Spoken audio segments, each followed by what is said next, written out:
when we look through this lens of intersectionality, we see that race and socioeconomics and immigration status and gender all come into play and weave together to keep people out of doing some of these things that create a lot of healing and physical health and joy and just transformative experiences in all kinds of ways in our leadership that really last in our lives. And so we do our best to try to make those experiences bespoke and designed for and available to folks that might not be outdoors otherwise.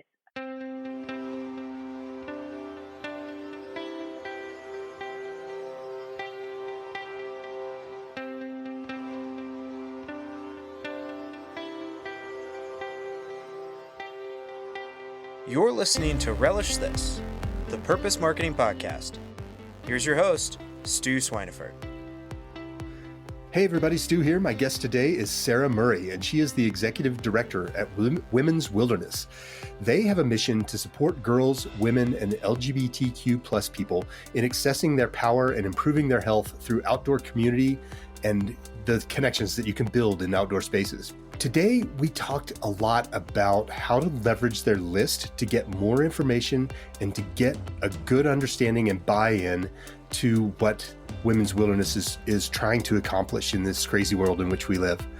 I think that you're really going to enjoy this show. It has a lot of really good ideas that I think any organization can hop into, really to just create relationships and build on those relationships that you already have. Here we go.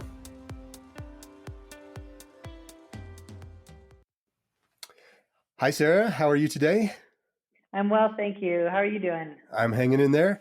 It's a glorious wintry day up here, up the hill today. So it's still snowing a little bit. This episode will air in June, I think, though. So I'm sure things will look a little bit different then. Yeah, well, we can use all the snow we could get. Our snowpack hasn't been great this year, so we'll definitely, in June, appreciate the fact that we had the snow today. Now, are you a skier or snowboarder or other snow activity type person? Yeah, I don't discriminate. I like all the outdoor activities. So I've spent a lot of time snowboarding and don't ski too much. Sometimes I cross country ski, but I mostly split board if I'm in the back country, and we'll do just about anything. I have a 2-year-old, so I end up tubing a lot these days down our little mini hill. That's awesome. I was at Monarch Resort actually yesterday skiing with some friends, and I was telemarking for the first time in, gosh, it's probably been 15 years or so since I actually telemarked. So it was kind of sporty for me. Oh, how are your quads feeling today and your glutes? They're a little tired, but not terrible. I was worried that I would be a little bit more sore than I actually am. And given what we were skiing, it was I was pretty surprised. It all kind of came back to me, and I was happy that was the case. I used to telemark a ton, and now I mostly AT ski. Oh, nice. Good on you. Yeah. So tell us a little bit about Women's Wilderness. It's a really cool organization that you have going on down there in Boulder. Sure, I'd be happy to. Yeah, Women's Wilderness, we've been around for about 23 years, and we're a nonprofit organization. Our mission is to support girls, women, and LGBTQ plus people in accessing their power and improving their health through connections to the outdoors and community.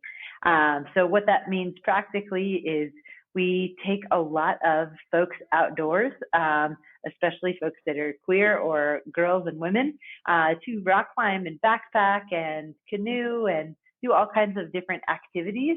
Some of them much more technical, longer, more intense, a little more extreme, and others that are after school programs that are like really low barrier to entry, slacklining, exploring city parks, and just trying to get folks in the outdoors. And we do this work with the lens of social justice and looking at intersectionality, basically, and thinking about who is not in the outdoors and who has worse social determinants of health, basically, mental health and physical health, and could use this experience. And so when we look through this lens of intersectionality, we see that race and socioeconomics and immigration status and gender all come into play and weave together to keep people out of doing some of these things that create a lot of healing and physical health and joy and just transformative experiences in all kinds of ways in our leadership that really last in our lives. And so we do our best to try to make those experiences bespoke and designed for and available to folks that might not be outdoors otherwise. So we we run year-round programs. So we do some after-school programs in Boulder and in Jeffco and in Denver. For those of you listening outside of Colorado, those are all areas in the greater Denver metro area. And we also have a huge summer course series where girls and women alike and some queer folks do summer camps with us, everything from a 5-day third and fourth grader with one little overnight kind of day camp type experience to 21-day expeditions in Pecos Wilderness in New Mexico or in Utah. So that's generally the work that we do, and we love doing it. That's great. And so are most of the people who participate in your programs from the Denver area, or do you get groups coming in from outside of this area as well? Yeah, it's a bit of a mix. I mean, because of COVID, we ended up having a pretty local crew last year in our programs, but the year before we served people from 18 states. So our after school programs, because of the nature of them, are much more local, but we serve probably 70% of our participants are participating in a course or expedition or retreat or event or that type of thing. And those folks tend to come from different places. A lot of Colorado, of course, and a lot of Front Range, of course, but other places in Colorado, other surrounding Intermountain West and Rocky Mountain states, and some folks take planes to get to us as well. But it's actually really at the heart of some of our marketing challenges right now. Is we're in this growth trajectory. We know that with COVID came this physical and mental health crisis, and a lot of recreation and outdoor oriented groups had to go dormant or had to shut their operations. And we've been trying to do the opposite. We've been trying to really lean into what folks need and the trauma they've experienced and the healing that they need and just connection and joy and the safeties that the outdoors provides that a lot of indoor activities don't right now. And have had this aspiration that's just in our past couple of years to really grow nationally, where we'll still do our programs here in the Rockies. And we run programs in 4 states right now, in New Mexico, Utah, Colorado, and Wyoming. But hopefully draw a more national crowd of folks who are interested in doing that work, especially work around affinity spaces. So queer groups, older women's groups, groups for BIPOC or Black Indigenous people of color as well. Mm-hmm. Wow, that's great. And you mentioned that you're having some challenges with that. Is it mostly just the expansion of the mission that's become a little bit of a hurdle? Getting the word out to people in other states, or what are some of the challenges that you're facing? I mean, I think at the end of the day, it's really about resources. As a pretty small nonprofit that's worked in a kind of bootstrappy way for a long time, it's hard to justify big marketing dollars to attract a national audience. So part of it, I think, is strategy, coming up with who is it exactly that we want to reach and where are they and how will we reach them? Which also goes to resources. But I think the bigger issue is just how do we find the advertising dollars or, social media marketing budget that are for us is in the, low thousands or high hundreds. How do we find those kind of resources to do that outreach, to grow in that way, which because of the nature of the work we do, we have we get funded, and I can talk about our funding sources, but some of our funding is an earned income stream for participation in some of these programs. About 30% of people pay full price. We also, about 70% of folks are getting a free or scholarship experience because we're trying to make this accessible to people from lower socioeconomic backgrounds. But we do have some earned income streams, but it's really hard to get those fees increased when we don't have the big advertising dollars to spend to put it out in Backpacker or put it out in Parenting Magazine or something like that. Yeah. It's it's always a challenge of that what do I do first? And you need the money to get the reach, but you need the reach to get the money. And so you're always kind of ooching each of those up a little bit.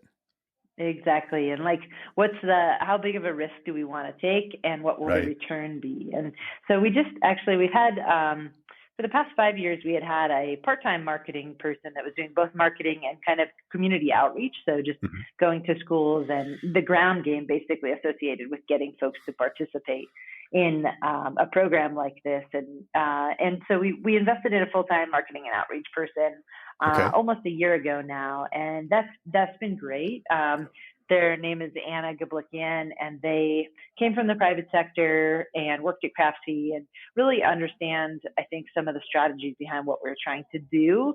And this like mixed, this kind of blended approach of like a very community oriented, go to PTA meetings, meet up at, REIs and things like Right. that, to a more kind of digital and macro look at how to attract a more national audience and think about our user segments and basically look at our database and be able to segment and message in very specific ways to specific people and that type of thing. So, Yeah, it sounds like you're doing a lot of the right things in terms of that investment, and hopefully you're seeing a return on that.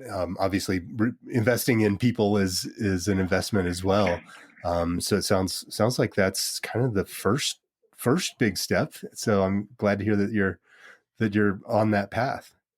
Yeah, for sure. I think that has been really important to us, and we're now at this point like really trying to just create assets, like basic assets for the organization.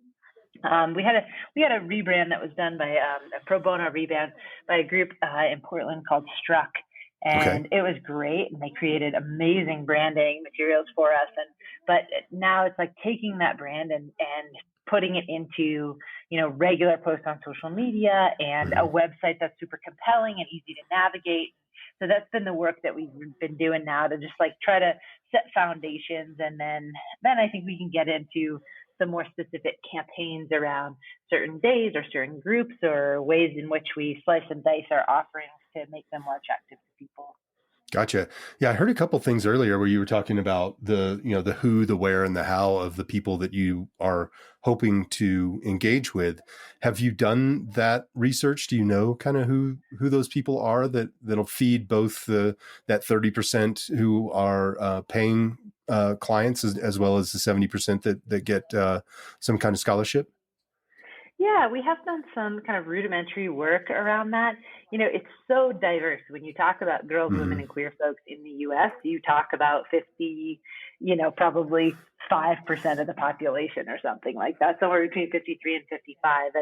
And each of our courses has a really different segment. So, for instance, one of our courses, an after school program, is called Outdoor Girls, and it stands for Girl, Immigrant, and Refugee Leadership Series, and it's specifically designed for girls who are immigrants, refugees, asylees, basically newcomers to the U.S.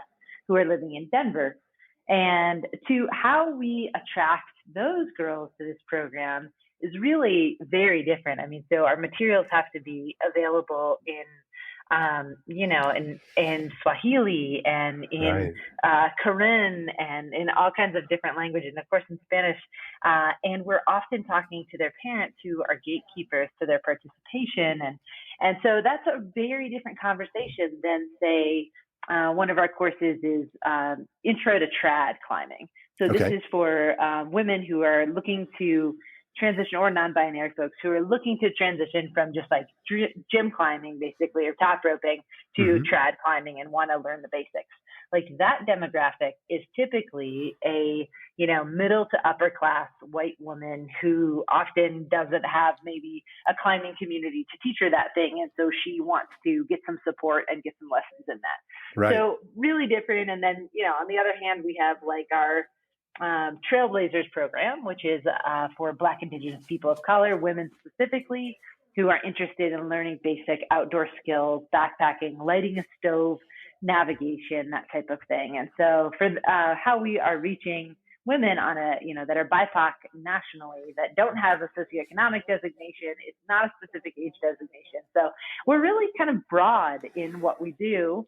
And so I think we have done some of it, but we're in the very early stages, I would say, of getting really smart about how we identify, articulate, and target and go after specific folks. And I mean that in like the least assaulting way, although that language sounded a little aggressive.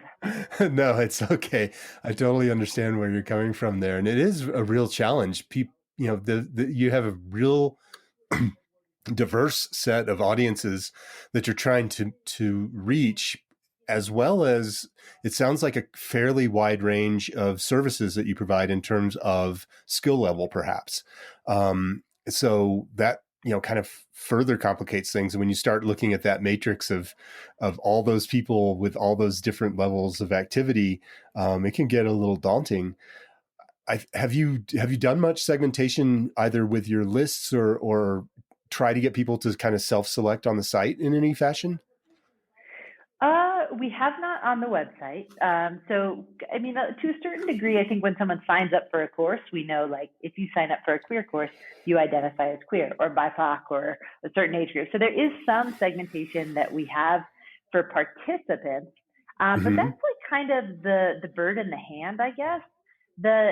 What we have not done much of, and we use Salesforce as our database, and we do keep that information, and we can, when we, for instance, repeat participants are a big pull for us. So if we have someone participated in a summer course in, let's say, middle school in 2020, we're going to share with them the middle school and high school offerings for 2021, and we kind of know what they, quite a bit about that person. So that one for us is kind of easy because they're our inner circle of folks that we've already met, and we know, how they've interacted with the service that we offer. What's for us, where we haven't done much, is like the segmentation of our broader audience. So we've got, I think we have 15,000 people in our database. Some have just donated over the years. We've been around for a long time, but we don't know who all these people are necessarily. We also have our email list is almost the same size, and our social following as well is like in the, I think, 16, 17,000 across our channels. And we have not really looked deeply into who those folks are and how we want to present what to them. We know that there's not a very high conversion rate between our website, our social media and our registration, which is kind of fascinating to us. We would think like, oh, we'll make sure we, put all of our newest offerings, and we were going to try to do a new, adult women's expedition in Utah this year. Let's put that up there. And it doesn't seem to have much of a conversion for us, which is fascinating. It's folks are hearing from us word of mouth or through outreach or historically knew about us. And so, I'd say that this attracting new people to our offering is really where we have not done too much work around that. Gotcha. Is it that you haven't done too much work, or is it that the work you have done hasn't proven out just yet? I think we've just kind of done like a bit of a spray and pray kind of thing, gotcha. Where we just like message across all channels and hope that it'll land in the right people's, instead of being like, that's not true for like the Outdoor Girls program, where this after school program that we've had to like recruit participants with such intentionality. I mean, it's like 3 cups of tea kind of approach to getting people to come participate. That's a really different beast, I think. And as well, some of our BIPOC programs that really come through a networking experience. But our open enrollment, like girls summer camps or girls after school programs that are open enrollment, or women's programs, or we have a retreat called Summit Sisters, which usually attracts between 100 and 200 women. It's a 3-day up in Rocky Mountain National Park. And we have all these amazing presenters that do like spiritual sessions and physical sessions and, things that are very technical sometimes. And it's an amazing, amazing experience. But we haven't been very specific about who we've targeted to come do that. So for instance, like using Google AdWords. We don't really use Google AdWords. We don't really know how to do it. We haven't really done it. And I think we probably could. And it could probably be really helpful for us. Well, it's interesting that you mentioned Google AdWords, because they do have a program for nonprofits where they will, basically donate or grant. It's called Google Grants, $10,000 per month for that kind of targeted outreach. So there is money available to just play. You have to apply for the grant, but my understanding is that it's relatively straightforward in terms of the application process. So, as long as you're a 501c3 in good standing and blah, blah, blah, they will, usually get you signed on for that. And then that just gives you some money to kind of start to experiment. And that's what's really interesting, particularly if you can do some testing, you can leverage that grant to drive some traffic and then do testing on that traffic to really get a good understanding of what works. So it's kind of a cool program that you might want to take advantage of or look into at least. Yeah, we have. So we have not actually received the grant and gotten it, but we've kind of set ourselves up for it. You had to do quite a robust sign up. It's for us. It's been just like we haven't been able to really access. We almost hired a consultant to help us access those grants, and then couldn't afford a consultant to help us access those grants. So it is something that I think we will look into. But I don't know. Do you have much experience with the actual application process or understanding how to access that? Well, sadly, I don't have a ton of expertise there, but I just wrote myself a note to try and figure that out, because it sounds like something that I could, help you or other people with if I knew a little bit more about what was going on there. Fortunately, I do have. I am on the board of a nonprofit called Netherland Area Trails Organization. And so there might be some opportunity for me to run a couple of experiments. That'd be great. That would be fantastic. We'd super appreciate it. Yeah, it feels a little like a mirage. Or is that what it's called? Where there's you're in the desert and then there's a lake, but you can't really get there. Yeah, you keep walking towards it and it just never gets any closer. Yeah, that's an interesting conundrum. I haven't heard that before, but certainly I will look into it, because it feels like there's some opportunity there to at least bring some knowledge to the table for groups like yours that are looking for some opportunities there. In terms of your outreach, have you identified which groups kind of respond most successfully to things? Are you doing any testing that can give you a little insight as to what messages are working and how to just kind of supercharge that stuff? We did a survey last fall amongst our people that were already in our database, and asked them about their preferences in a whole score of things that related to our business and our marketing and how they like to be spoken to and that type of thing. And excuse me, so I don't have those results off the top of my head, but Anna sure would. Gotcha. Maybe Anna can be a commercial in this or something. But we haven't done any testing for folks that are outside of that already captured place. And right. I'm kind of curious if that's for other nonprofits, if that's a strategy that they've been able to do, execute, is when you don't have folks close to you, to get them to give you information about their preferences.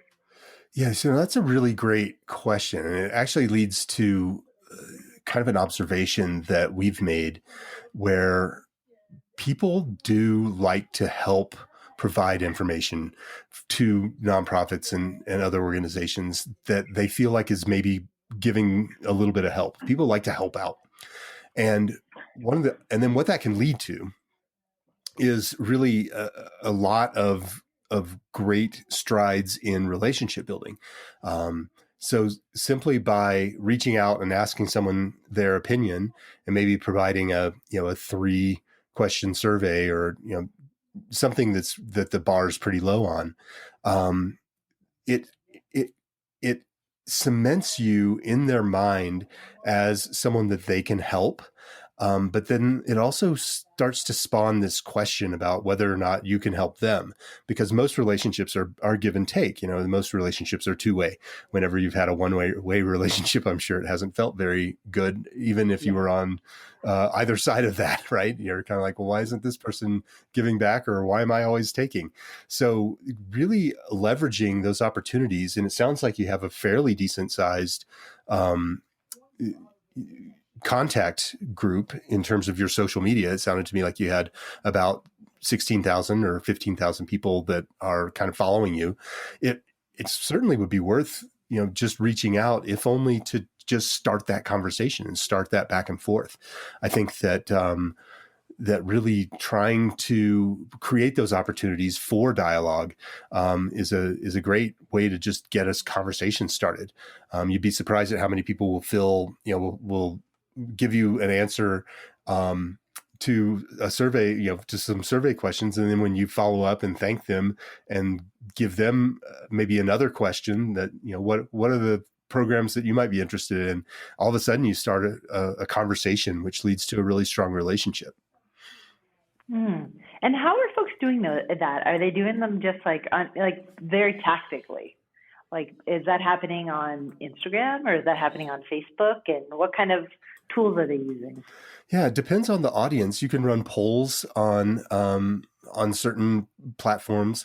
You can put links out, obviously, just change your bio link, or run a story on Instagram. If you have an Instagram following, it might be worth running a story with just a either or type of question. And you could run a series of those, and maybe that becomes some content for either, the course of a couple weeks, or you could, just start asking questions on a given day. So it could be like a special day that your post on Tuesday is always asking people to engage via a question, and just start doing it, and maybe commit to doing it for a couple months, once a week, and just see what happens. With social media, you can post as much or as little as you would like to. And certainly there are some, I wouldn't call them rules, but some suggestions in terms of how often one should post. But I think if you got into a cadence and just started leveraging some of the built-in tools, or even something like, Google Forms would allow you to just create surveys, or you could go to SurveyMonkey or something like that, and just give people the opportunity to feel like they're in a conversation. I would be really interested to see if that spawned additional, inquiries or questions coming back to you in terms of interesting things that people could try either on their own or how to engage with your programs. Great. Yeah, we'll definitely do that. Thanks. I've just made a note of it, and I think it'd be a good thing to chat with Anna about. Yeah, I think it would be, I'd be really interested to see what happened with that. I mean, it sounds to me like you have a pretty good mailing list. I mean, 16,000 people or 15,000 is nothing to scoff at on in terms of your email. I would be, we always say that it's easier to get someone to come back and buy from you again than it is to get a new customer. And that holds true in the nonprofit space as well. So I think it would be interesting to see if you could kind of hypercharge your mailing list and get that a little bit more active, and try to go back to that well, particularly volunteer or your donor list. Just see how many of those people you could get to donate again, or if they aren't able to donate right now, share your mission, and share materials with their networks. So people, like I said earlier, they really like to feel like they're part of something. And, that group that's already raised its hand and is active, in terms of they've taken an action with you before, you got their email address somehow. Those are the kinds of people who you can typically get to take additional actions with your organization, even just sharing information. Yeah. Yeah, I think that was our experience with our survey that we sent out to just understand people's preferences, is when we sent it to our email list of folks, the response rate was really high. I mean, I was thinking it would be in the single digits, and I think it was somewhere in like the 20 or 30%. So it was way high. I mean, our open rates are just a little bit above that, but it felt like a lot of people that opened that email actually wanted to do something to help. And that was, I think that echoes what you're saying. How long ago did you send that survey out? I want to say that was in October, November of last year. Okay. Well, it might be worth going back to that list and sending it out again to particularly if you have the ability to segment the list based upon people who either didn't open it the first time or maybe did open it and didn't take action, and just say, hey, would like to give you another shot. We got a really great response. So tee it up from the perspective of this is a winning group of people that you want to be involved with. Or a part of, or feel like you're connected to, and just give them the opportunity a second time to engage with that survey. And then maybe it might be time to create another survey for all of those people who did respond. Mm-hmm.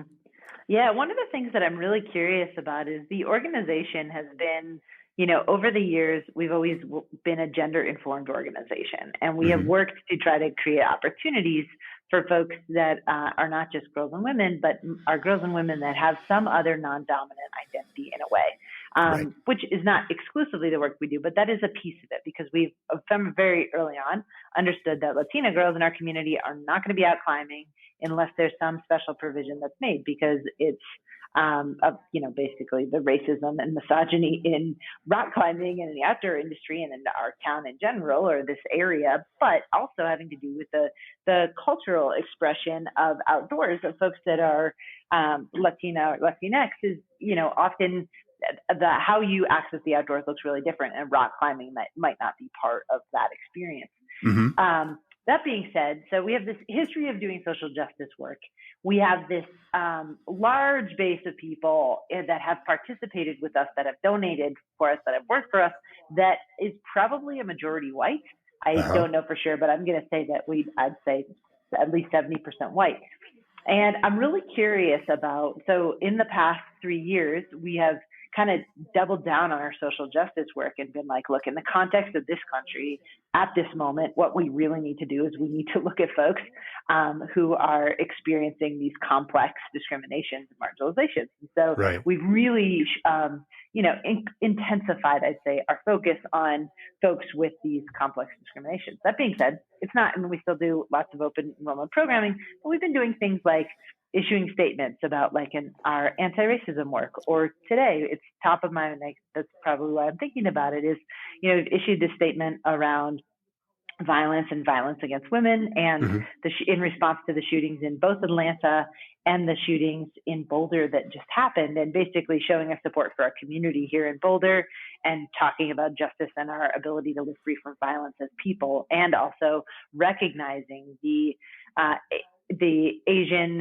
and, Asian American and Pacific Islander violence and the violence against women specifically that happened in Atlanta, and that being gender motivated and race motivated, and there also being a class dimension to that. And so I'm really curious about how these statements, they feel very one directional right now. And I'm really curious about how they attract new folks basically into our work, or how they repel people. Maybe there's some folks that are, we had a conversation with someone who called our info line, or our phone number, sorry, not our info email, but called our phone after our first statement and was just really questioning it. And she was, an older white woman who had been part of the organization maybe 10, 15 years ago, who didn't see herself in it anymore because we were specifically calling out our interest in working with girls of color and folks of color and queer folks. And it felt like her organization had changed. And anyhow, I'm really curious if there's other things that you've seen where folks have taken this moment of racial reckoning and social justice and their reactions as nonprofits to that and the role they play, and been able to actually have the conversation that you're mentioning as a back and forth with their stakeholders. Yeah, that is a really great question. And I think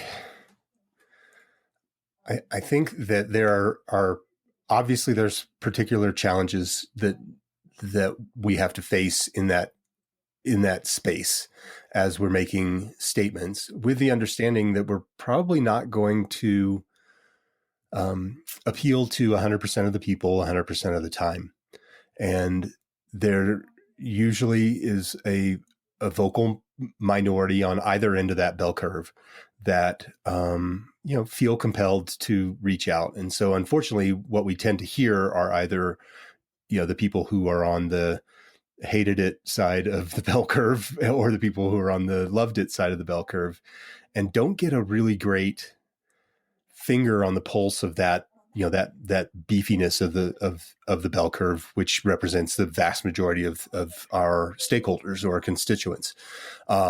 So it's always a challenge. And I think that the first piece is to have good, solid values, vision, and mission in what you're hoping to accomplish, with the understanding that the people who are running the organization and who are part of the organization are all on board with that North Star of where you're hoping to go. We tend to get swayed, particularly by the negatives. But we're not going to hit it out of the park 100% of the time. And frankly, if we're not upsetting someone or making someone joyous every once in a while, then we're not, we're kind of being too middle of the ground. And so I think the first thing I would recommend, I'm sort of a long way around on that, is to not get too roughed up internally about the fact that someone, didn't like that particular approach. It certainly gives you the opportunity to have a back and forth and to get their thoughts on what they would recommend, have a dialogue with them. But it also, gives you the chance to learn or take that experience and perhaps make it into a bigger learning experience and put it out there to the, some portion of your list, perhaps, to just get a feel and get an understanding of where people really sit. And if you come at it from the perspective of, this is what we're trying to do, and these are the reasons we're trying to do it, and maybe put it out there as a question that you're really seeking, people's opinions on, that's a good way to start a dialogue and to demonstrate that you are listening. Because I think there are a lot of organizations that come at this from the perspective of soapbox, and and that's not how relationships work. They, like I said earlier, they need to be two-way. Mm-hmm. Yeah, I very much appreciate that. Yeah, it's hard. We all tend to react to negative comments and also get very sensitive to those, in that we don't want to have those happen, right? But sometimes I think if we're doing big things that are hard, there are going to be times that we're going to ruffle some feathers, I think. Yeah. And for us, I'd say it's not that having a couple folks who are detract from that or are vocally disapproving, that's much of a problem. I guess what I'm curious about is, in your bell curve example, is like, what's the middle of the bell? Like, how are they perceiving of this, and how is our constituency or our stakeholders, people that we're working with in all the ways, how is that shifting by this orientation of ours that's very mission driven? And maybe it's not shifting at all, or maybe it's growing, or maybe we are having a more diverse group of people that are caring about what we do because we're more visible in space related to diversity, equity, and inclusion in the outdoors, let's say. And I really don't know. So I think some of that is like, those insights would be super valuable to knowing how we do outreach and marketing and what is the impact of what we're doing. Because sometimes you get this sense that you're just operating with blinders on a little bit. You don't know what you're throwing out is being received, unless there's like massive unsubscribes on your email, or sure. Right. I mean, some things you can see fluctuations in our open rates or that kind of thing, but a lot of it not. A lot of it is kind of opaque. Well, there are a few things that you can try, and the first, I think, is keeping things, holding things a little closer to the vest in terms of who you're reaching out to with bold statements before you've tested them. And so that's where you could probably leverage that email list as opposed to just putting stuff out on social, because you do have the ability to kind of frame that in this perspective of, hey, this is the direction we think we're wanting to go here, because we feel that it's important to be inclusive and to take a stand on violence against women and violence against people in general. And this is the direction we're planning to go. And then just ask the question, just say, how do you feel? How should we tackle this? And that, again, it gets that relationship going. It gets that dialogue, that back and forth really going. And I think that it does it in a little bit less public scenario. So people can feel like they have the opportunity to weigh in on it. But at the end of the day, you're still pushing that agenda. You're still, just by asking that question, you're putting that out there as something that you feel is important and is nudging that list toward that, that ultimate goal that you're hoping to achieve. Mm-hmm. Yeah, that makes sense. I appreciate that. Sure. Yeah, that's really interesting stuff. And it's so challenging. The other thing to consider is that the curve, the big chunk of that bell curve, it could be moving, one way or the other. And hopefully it's moving the direction that you want to take the organization. But certainly, that's another thing to consider, is that that the meat of that bell curve is very fluid as well. Yeah, I mean, you look at examples like from the private sector, like you look at Nike, and when they, put out the ad, this was like 2 years ago or something, about Colin Kaepernick, and they basically like showed support and did a big ad campaign behind him. And he was kind of a polarizing figure at that time, and Nike does a great job. I mean, there's a ton of criticism that, you could make around Nike and their supply chain in the 90s and so forth and so on, and sexual harassment claims during Me Too, and now, and them being a very, male dominant and white dominant organization. That being said, they push the needle on a lot of social justice issues in ways that a lot of sport organizations, especially big sport organizations in the United States, just absolutely do not do. And so when Colin Kaepernick, that ad campaign came out, like the NFL and a lot of the owners were really under attack for their treatment of him and their treatment of, and looking at basically race and blackness in their sport. And Nike stock like skyrocketed after that. It was like, for them, their bell curve it grew. Like it was great for their business. And although we're a nonprofit, I think that there's something really interesting to learn from that, from following, your gut or your market, or I don't know, maybe that's just sheer marketing genius, or maybe that's knowing that you stand for something and you're going to stand behind it. It's going to be a risk. And, there, sometimes those risks are going to pay off in dividends. And either way, it's your DNA and it's who you decided to be. And so you've got to be convicted in how you speak about the issues that you care about. Well, I think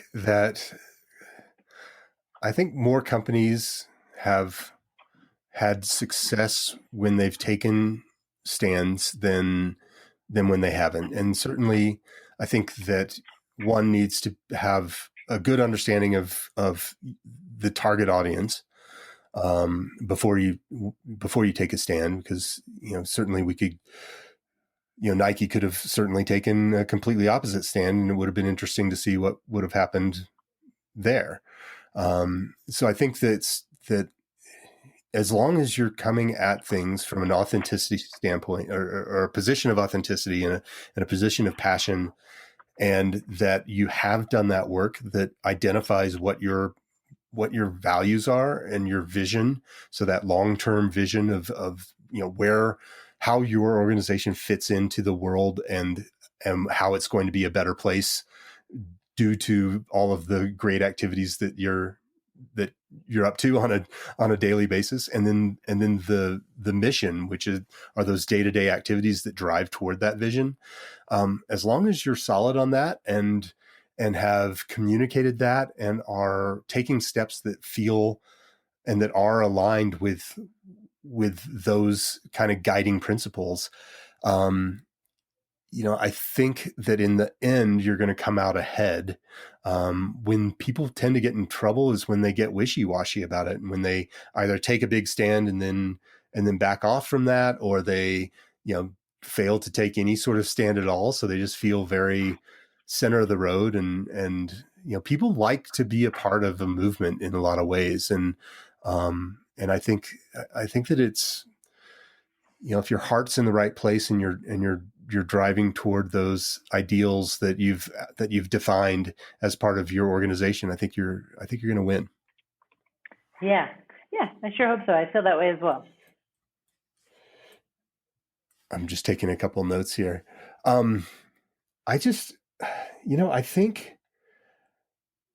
think for you, really just leaning into that list, and particularly the email list, figuring out how to segment that in ways that enable you to tell different stories to different parts of that list. And that may, again, be going back to the list and just asking them what they're interested in and giving them, several things that they can choose from.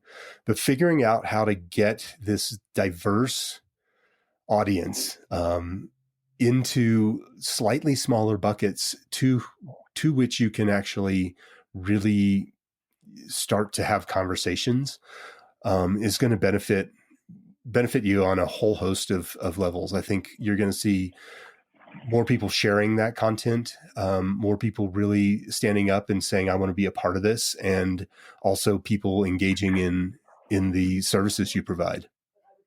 Yeah. And what's the quintessential example you've seen of that, or like the most successful little anecdote you can share? I'm curious, because you probably talked to a lot of people about concepts like this.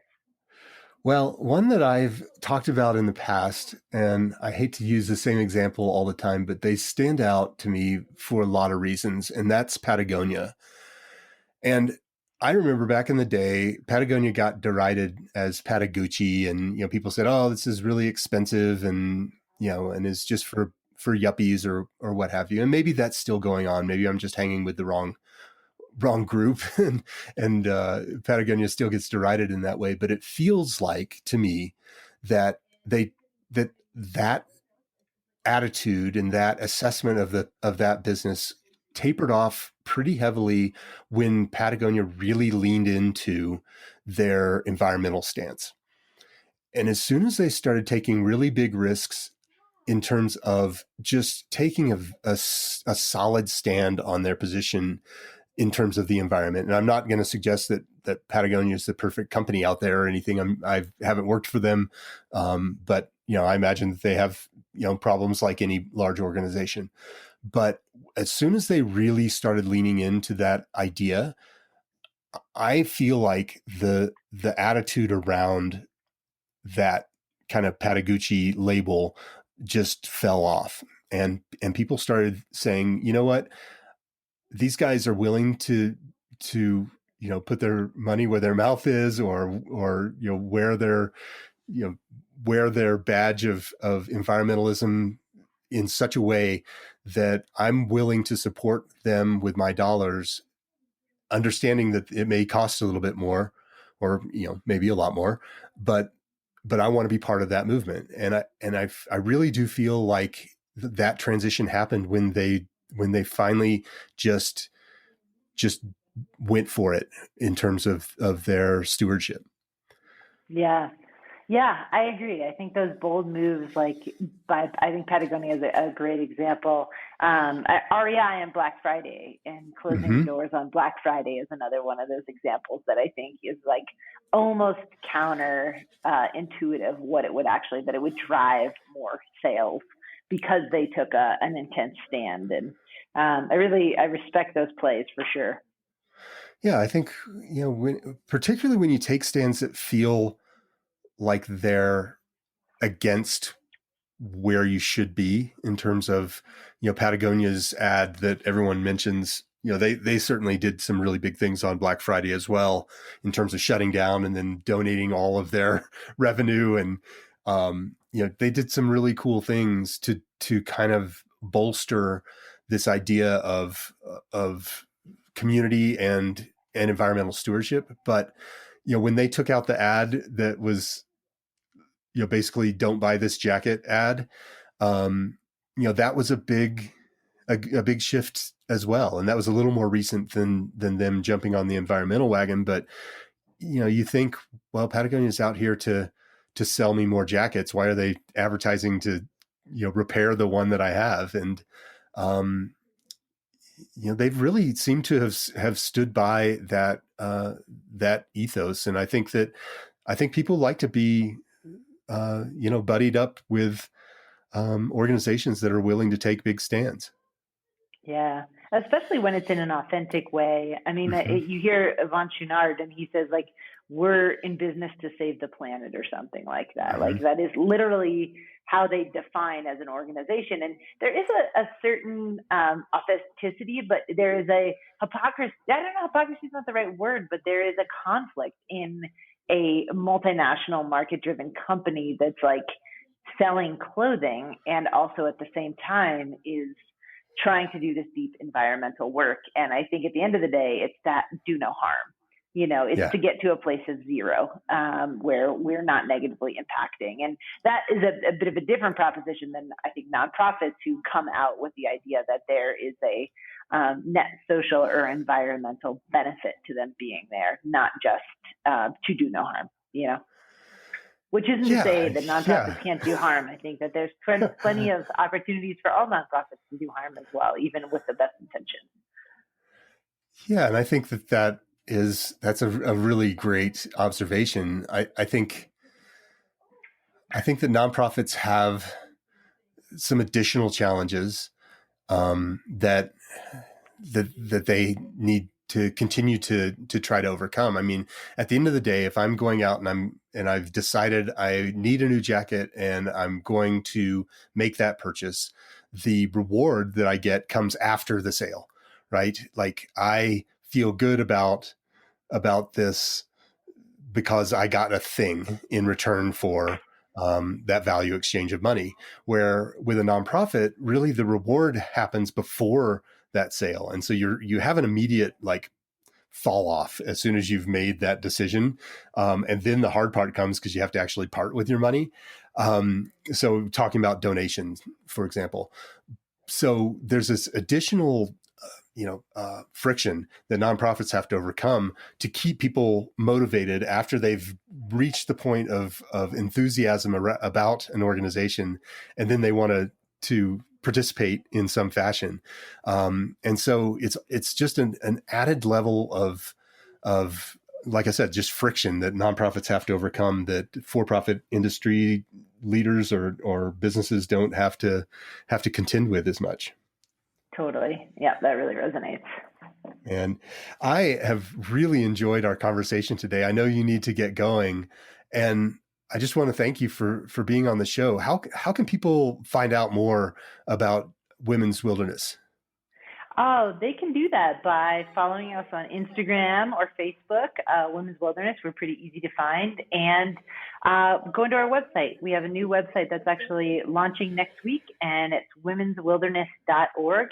And there you can figure out how to donate to us. You can figure out more about what we're doing and why we're doing it, or sign up for courses. So we've got expeditions and after-school courses and programs going year-round. So would love to have any of your listeners join us. And Stu, just thank you very much for the work that you're doing to try to support nonprofits in this area of marketing, and for specifically shining a light on Women's Wilderness and the work that we're trying to do. I really appreciate it. Oh, it's been my pleasure. I really like to end all of my shows with an ask, and that is some way for people to take action. And I love having these conversations, but I also like to leave people with something to do at the end of our conversations. So if you were to ask our audience to take an action after listening to our show today, what would that action be? Well, I'm tempted to say donate or sign up for a course on our website, but I think it's actually kind of more than that for me. In the climate that we're operating in today, where there is such violence and such inequity, from an economic standpoint and a racial standpoint, I think I just ask folks to consider how their own interactions with the outdoors might be able to inspire some change and some shift in the injustices that we see. It's they're unlikely bedfellows for a lot of people, But if you take a look at our work or follow what we do, it might prompt some ideas of how your own activism and ability to create some change might be able to be connected to your outdoor or your play life. Oh, well, I think that's great. I am looking forward to going outside and playing here since we have longer days now. And I really, again, appreciate you being on the show today. I had a great time talking with you and learning more about your organization and what all the great work you're doing over there at Women's Wilderness. Thanks so much, Stu. I appreciate it. Talk to you soon. All right. Bye-bye. All right, there you have it. Another great episode of Relish This. Thanks for listening. If you would like to learn more about how to apply the audience engagement cycle to expand your organization's mission, there are two things you can do. Right now, you can go to missionuncomfortablebook.com to download a copy of my book. And while you're there, you can get your purpose-driven marketing score to see where you can unearth some gold for your organization. If you'd like to listen to back episodes of the show or sign up to be a guest, go to relishstudio.com/podcast. That's it for this week. I'll be back next week for another great episode of Relish This.